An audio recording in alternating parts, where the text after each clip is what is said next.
안녕하세요. 저는 경기도 쪽에 살고 있는 30대 여성입니다. 우리가 흔히 하는 말 중에 세상 정말 좁다는 말 많이들 하잖아요. 전 이번에 저 말을 실감하는 일을 겪었고 여러분들께 들려드릴까 합니다. 세상이 정말 좁으니 누군가에게 피해를 주거나 상처를 줄 수 있는 행동은 하지 않는 게 좋다는 생각이 들더라고요. 물론 당연히 그렇게 살아야겠지만 말입니다. 저는 위에 오빠가 하나 있긴 하지만 오빠는 결혼 후 새언니와 함께 베트남에서 살고 있어요. 코로나가 터지기 전까지만 해도 그 핑계로 정말 자주 놀러 갔었지만 코로나 터지고는 그것도 쉽지가 않아서 얼굴을 제대로 본 지가 몇 년이 되었습니다. 거기서 새언니랑 함께 사업을 하고 있어서 가족이라고 해봤자 저랑 부모님만 한국에서 함께 살고 있었죠. 딱히 어려움도 없었고 전업주부이신 엄마 덕분에 어려서부터 간식 하나를 먹더라도 정성이 들어간 엄마표 간식을 먹으면서 자랐습니다. 그만큼 가정적이셨고 가족들의 일에는 늘 헌신하셨던 엄마셨죠. 엄마만 노력한 건 물론 아니고 엄마가 가족들만 신경 쓸 수 있도록 아빠께서도 가장의 역할을 충실하게 해주셨습니다. 외벌이였지만 늘 부족함 없게 살게 해주셨고 그만큼 최선을 다하셨던 거죠. 화목하고 금전적 부족함도 없던 저희 집안의 막내딸이던 제가 나이가 들면서 점점 결혼 정년기가 다가오니 부모님의 관심을 집중받게 되었습니다. 엄마께서는 시집 못 보내겠다고 가지 말라고 하셨지만 아빠께서는 적절한 나이라면 이제 시집가도 좋을 것 같다고 말씀을 하셨죠. 두 분이 아무리 저렇게 말을 해도 의미가 없던 게 제가 결혼할 생각이 아직 없었습니다. 그렇게 철부지 마냥 시집 안 가를 외치면서 제 일만 하며 살던 중 한 남자를 만났어요. 지인 소개로 만나게 되었는데 막상 만나보니 생각 이상으로 너무 괜찮은 거예요.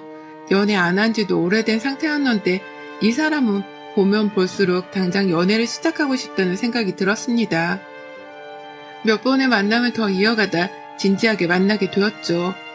마치 저희 아빠처럼 따뜻하고 자상하면서 적당히 유머 감각도 있던 그 사람이 참 좋았어요. 함께 있으면 시간 가는 줄 모르고 하하호호 웃기만 했고 근심걱정이 뭐였는지 오늘 하루 받았던 스트레스가 있었는지도 까먹을 정도로 좋았습니다. 이런 애랑이에게 한 가지 말 못할 사정이 있었어요. 어느 날 제게 굉장히 어렵게 말을 꺼내줬습니다. 나는 당신이랑 꼭 결혼을 할 거거든. 그러려면 이 얘기를 꼭 해야 한다는 생각이 들더라고. 정말 쉽지 않은 얘기지만 들어줄래? 그럼 당연하지. 천천히 한번 얘기해볼래? 알겠어. 그럼 아빠는 일찍 돌아가셨다고 했잖아. 그럼 엄마랑 여동생밖에 없는데 엄마랑도 연을 끊고 살다가 최근 들어서 조금씩 서로 마음을 열어보고 있거든. 어? 그게 정말이야? 무슨 일이 있었길래? 우리 엄마 욕하는 것 같아서 말하기 쉽지가 않은데 엄마 성격이 좀 유별나. 남 얘기하는 것도 좋아하시고 고집도 세고 소통도 어려운데 가장 중요한 건 아빠가 돌아가시고부터 이런저런 핑계를 말하면서 일도 안 하시고 나한테 돈만 바라더라고. 모른 척 돈도 해드렸는데 도가 지나치니까 결국 싸움도 되고 연까지 끊었어. 그렇구나. 어려운 얘기일 텐데 솔직하게 해줘서 고마워. 뭐 그럼 지금은 어머님이랑 사이가 다시 좋아지고 있는 거고 여동생도 가운데서 힘들었겠네? 엄마가 여러 차례 손을 내밀었는데 내가 거부했거든? 근데 이번에 여동생이 언제까지 그럴 거냐고 가운데서 힘들다고 하길래 마음을 열어보려고 노력 중이야. 당신이랑 결혼할 거라면서 정작 이렇게 중요한 얘기를 안 했더라고. 그래서 고민하다가 말하는 거야. 그래, 말하기 쉽지 않았을 건데 고마워. 내가 혹시 도움이 될지는 모르겠지만 어머님이랑 꼭 다시 예전처럼 사이 좋아질 수 있게 나도 노력해볼게. 애랑이의 어려운 고백에 저는 놀라움도 있었지만 감동했습니다. 내용만 딱 봐도 이건 본인 얼굴에 침 뱉길 수준이기에 말하기가 쉽지 않잖아요. 그런데 제게 이런 얘기를 고백해주는 걸 보니 이 사람이 정말 내게 진심이구나 싶었습니다. 그 이후 대면대면한 시무와 애랑이를 위해 노력했어요. 이 둘의 사이가 좋아져야 제가 편할 것 같았습니다. 그리고 시모의 성격 때문에 연까지 끊었던 애랑이기에 혹여나 결혼 후 저를 괴롭히거나 시집살이를 시키면 미련도 없이 뒤도 돌아보지 않고 연 끊을 거라는 말을 또 하곤 했죠. 그런 모습을 보면 정말 얼마나 징글징글하게 당한 건가 싶었습니다. 전 애랑이에게 먼저 시모를 보고 싶다고 권유를 했고 시모와 저희 두 사람은 만났어요. 처음 인사를 드리기도 하고 이 둘 사이도 어색하기에 정말 숨막히는 어색함이 있었죠. 그치만 그럴수록 더 밝게 아무렇지 않게 행동을 했고 약간 푼수처럼 이 둘 사이를 회복하기 위해 노력했습니다. 안녕하세요 어머님. 저는 최수민이에요. 나와주셔서 너무 감사해요. 뭘 그래? 둘이 데이트하는데 늙은이 초대해준 게 고마운 일이지. 알겠지만 우리 석훈이랑 나랑은 사이가 대면대면 하거든. 근데 그걸 또 사이좋게 만들어준다고 이렇게 노력을 해주니 내가 고맙지. 아유 아니에요. 고마우실 거 하나 없으세요. 그냥 앞으로도 이렇게 자주 만나면서 맛있는 것도 먹고 좋은 것도 보고 그러면 좋을 것 같아요. 그래 뭐 그래도 좋지. 어머님 여기 세트 메뉴가 인기가 좋다고 하더라고요. 그래서 그걸 먹는 게 좋을까요? 아니면 어머님이 따로 눈길 가는 메뉴가 있으세요? 이미 메뉴 다 정해놓고 눈길 가는 메뉴가 있냐고 물어보면 뭐라고 대답해야 하나? 난감하네 나 참. 뭐 요즘 아가씨들 다 그런가 봐. 엄마 그렇게 말을 해? 이럴 줄 알았어. 그런 식으로 말할 거면 그냥 이 사람 보지 마. 엄마가 혹시 메뉴 고르는 거 어려워할까봐 세트 메뉴가 제일 인기가 많다고 알려준 거잖아. 근데 그거 말고 따로 먹고 싶은 게 있는지를 물어본 거고 배려를 해주는 건데 뭐가 그렇게 마음에 안 들어서 비꼬면서 말을 해? 너는 또 나한테만 뭐라고 하냐? 나도 내가 느낀 그대로를 말한 거야. 이미 메뉴를 세트 메뉴 먹으라고 정한 것 같은데 뒷말을 뭐하러 하냐? 뭐 이런 뜻이지. 내가 그런 말도 못하냐? 결국 이 모자 관계는 이날도 싸움이 일어났고 쉽지는 않다는 걸 느꼈습니다. 별것도 아닌 걸로 마치 서로를 공격하기 위해 기다리고 있는 것처럼 보였고 뭐 하나 걸리기만 하면 딱 걸렸다는 느낌으로 서로 헐뜯었죠. 이런 모습이 너무 충격적이고 낯설기도 해서 마음이 헷갈리고 많이 무겁더라고요. 저희 집안 모습과는 너무 다르니까요. 애랑이만 봤을 때는 절대 놓치면 안 될 사람인데 시모를 봤을 때는 꼭 놓쳐야 할 사람이 돼버리니 혼란스러웠습니다. 그럼에도 시간이 흘러갔고 전 제가 해볼 수 있는 건 우선 해보기로 했죠. 시모와 애랑이의 관계 회복을 위해 그 이후에도 아랑곳하지 않고 저희 데이트할 때 몇 번씩 시모를 더 모셔서 함께 했습니다. 정말 예쁜 카페도 모시고 가고 맛있는 맛집이나 여행을 함께 모시고 간 적도 있었어요. 그럴 때마다 시모는 말씀하셨죠. 세상 참 좋아졌다. 커피 한 잔 먹으러 왔는데 무슨 외국에 온 것 같네. 요즘 사람들은 이런 곳에서 데이트를 하는구나. 어머님 여기 분위기 괜찮죠? 제가 딱 어머님이 좋아하실 것 같아서 오늘은 여기다 하고 모시고 왔어요. 그래 분위기 너무 좋고 만족스럽네. 이놈 자식은 저만 좋은 곳 다녔네. 그래 수민이 아니었어? 난 이런 곳이 있는 줄도 모르고 죽었겠어. 좋으면 좋다고 하시지 왜 또 말씀을 그렇게 해? 좋다고 했잖니. 내가 언제 싫다고 했어? 너무 좋으니까 어이없다는 뜻이지. 너는 무슨 말만 하면 그렇게 예민하게 반응하고 그러니? 어? 내가 그렇게 싫어? 어디 말을 해봐라. 정말 또 왜 그래요? 분위기 좋은데 망치지 말고 그냥 이따가 가죠. 하라 수민아, 얘가 날 이렇게 무시하는데 나라고 기분이 좋겠어? 이러니 아무리 폐합한 낳은 자식놈이라고 해도 나도 싫은 거야. 나도 사람이고 감정, 기분이 다 있는데 왜 나를 못 잡아먹어서 안달이냐고. 어머님 진정하세요. 당신도 그만해. 저 솔직히 말할게요. 두 분 관계가 좋아지길 바라는 순수한 마음에 노력을 많이 하고 있는데 매번 이런 식으로 서로 헐뜯기만 하시면 저 정말 힘들어요. 적어도 제가 노력하는 게 보이시면 두 분도 서로에 대해 노력 좀 해주세요. 결국 솔직한 심정을 내비추니 그때서야 시모와 애랑이는 조용해졌습니다. 솔직하게 말하고 나면 속이 시원할 거라고 생각을 했는데 막상 그렇지도 않았어요. 오히려 뭔가 더 저들 관계에 끼어들기 싫어졌고 알아서 하게 냅둘까 싶었습니다. 저도 사람인지라 지친 거죠. 막말로 저들끼리는 저렇게 난리인데 제가 뭐라고 나서서 이러고 있나 막 그런 생각이 자꾸만 들었습니다.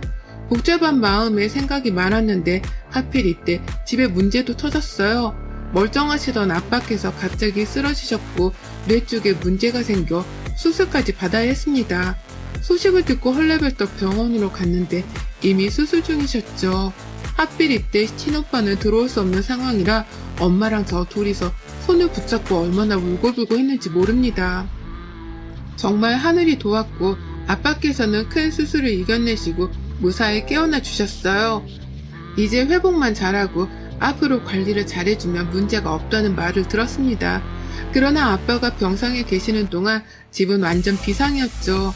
사업을 운영하시던 아빠의 사업장은 마비가 되었고 결국 돈으로 막아야 하는 상황이 벌어졌습니다. 아빠가 정신을 차리시자마자 제일 먼저 한 일도 바로 이 터진 상황을 해결하는 일이었죠. 평소에 아빠 사업에 대해서 아는 것도 없었기에 다들 제게 연락을 주셔도 할 수 있는 말이 아무것도 없었습니다. 그런 제 무지함에 너무 답답했어요. 아빠 병원 비용도 만만치 않은 상황이었는데 일하시던 곳에 많은 돈이 필요한 상황이 되니까 집안 경제가 한순간에 기울었습니다.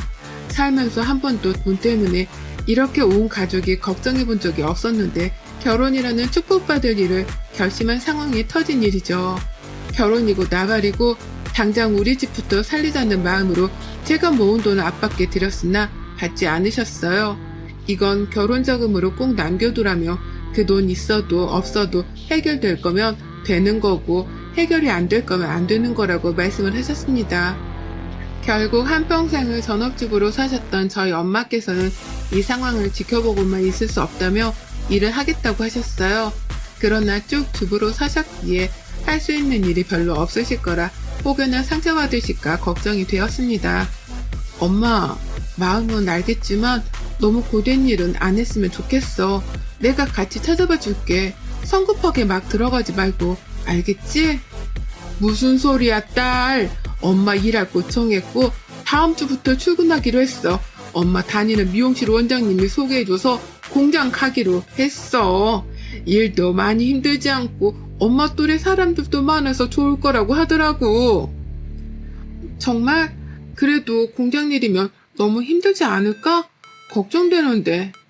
에이, 일은 힘들지도 않고 괜찮다고 하더라고. 그리고 자식들도 다 컸는데 이제 주부로 살 이유도 없지. 엄마도 그렇게 나가서 돈 벌고 사람들이랑 얘기도 하고 어울리면서 살려고. 그럼 마음가짐도 달라질 거고 훨씬 좋은 것 같아. 그래? 엄마, 알겠어.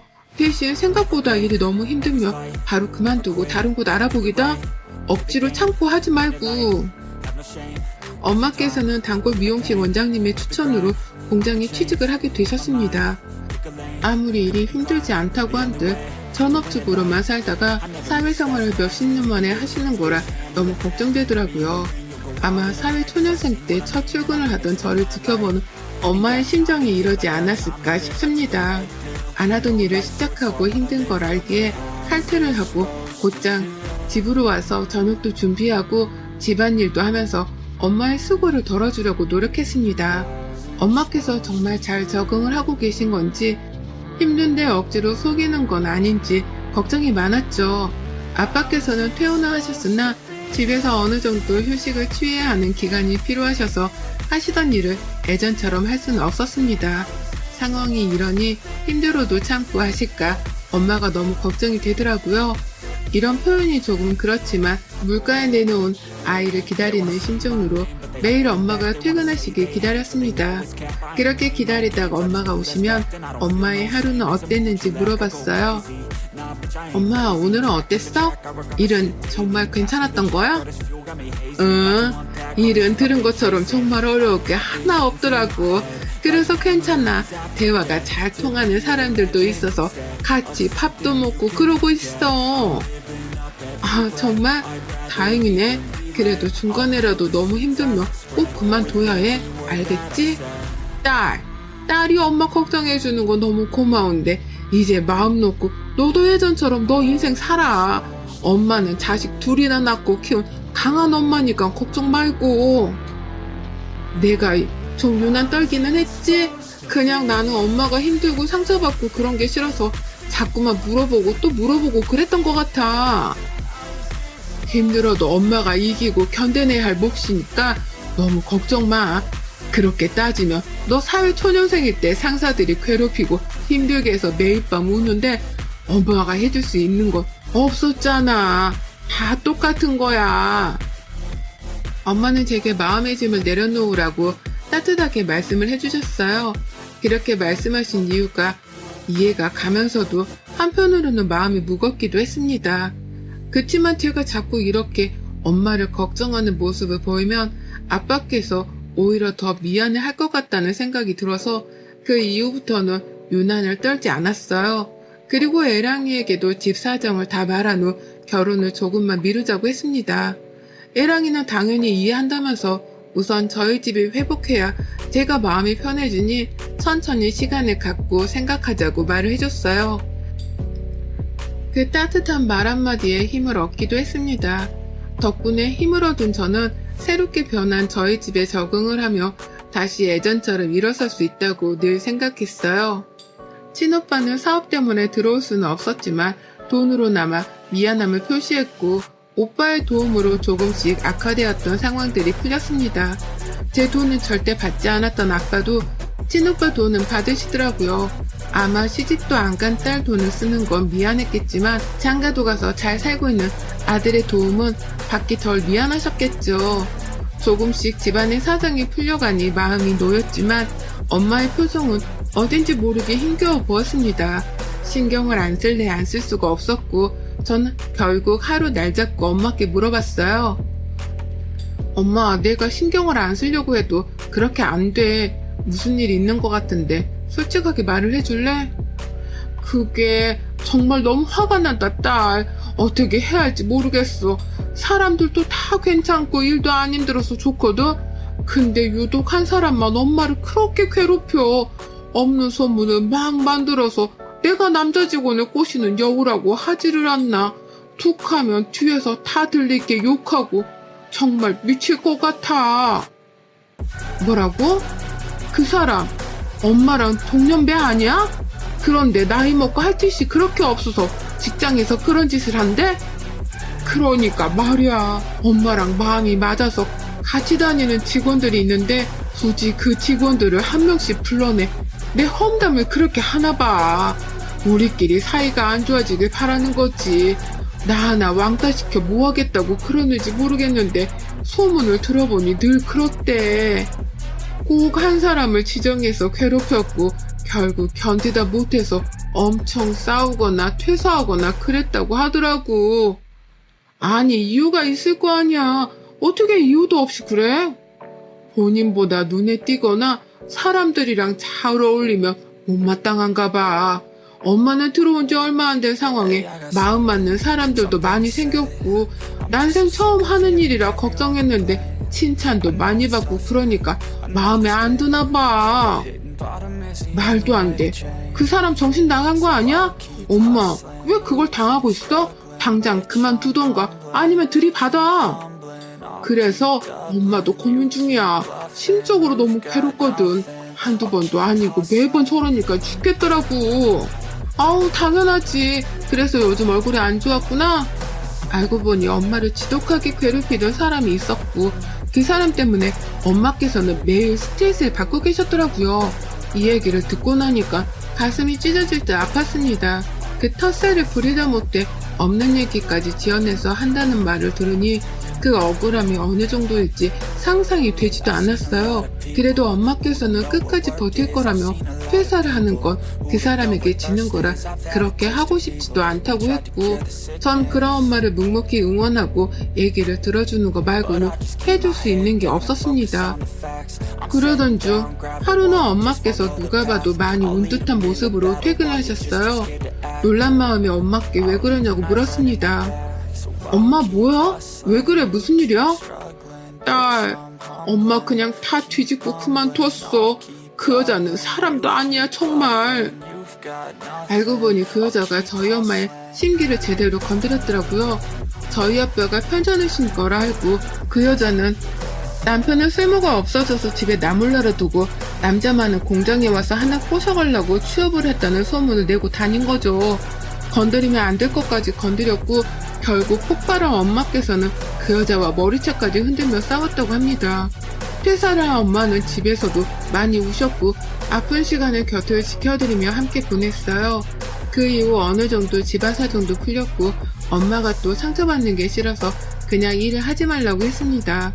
엄마는 집에서 휴식을 취하시며 지인들을 만나니 그때의 충격과 공포에서 벗어난 듯 보였고 이때 미루던 결혼을 하게 되었죠. 이것저것 준비를 하고 드디어 태망의 상견례 날이 다가왔고 떨리는 마음으로 갔습니다. 제가 엄마에게 신경 쓰는 동안 남편과 시모의 사이는 꽤 좋아져서 다행이었거든요. 그렇게 상견례장에 도착했고 웃으며 인사를 나누는데 시모의 얼굴을 본 엄마께서는 표정이 한없이 일그러졌고 갑자기 물을 냅다 뿌리시는 겁니다. 절대 이럴 뿐이 아니라 너무 놀랐어요. 엄마! 자네 엄마라는 사람이 이 인간이었어? 난 이 결혼 절대 허락 못해. 내가 죽으면 죽었지. 저딴 여자 집안에 내 딸 시집 절대 안 보내. 그 이유는 네가 더 잘 알지? 얼굴 쳐다보면서 더 말하고 싶지도 않다. 당신도 나오고 수민이 너도 나와. 아니 네가 왜? 그러니까 사람은 죄 짓고 사는 게 아니야 이 사람아. 엄마 공장 다닐 때 지독하게 괴롭히던 그 나쁜 년이 바로 저 년이야. 그러니까 결혼 허락 못해 나는. 뭐라고? 그게 사실이야? 어머님, 아니 저기요 아줌마. 당신 머리채를 쥐어뜯으러 공장으로 몇 번이나 쳐들어갈까 했는데 꾹 참았네요. 그래도 당신 보면 해줄 말이 있었는데 이렇게라도 하니 참 좋은데요. 나이 좀 똑바로 쳐 드시고 정신 차리고 사세요. 그리고 허언증 있으신 것 같은데 이참에 치료라도 받아보시던가. 전 그걸로 부모님 모두를 모시고 나와버렸고 얘랑은 저를 붙잡고 난리를 쳤지만 거들떠도 보지 않았습니다. 결국 애랑과 시모는 미친 듯이 소리치며 싸웠고 이후 시모에게 사죄하는 연락도 왔어요. 거기다 저희 집까지 찾아와서 무릎을 꿇고 빌었지만 또 물을 한 대접 뿌려주고 당장 눈앞에서 사라지라고 하며 저것들과는 완전 연을 끊어버렸습니다.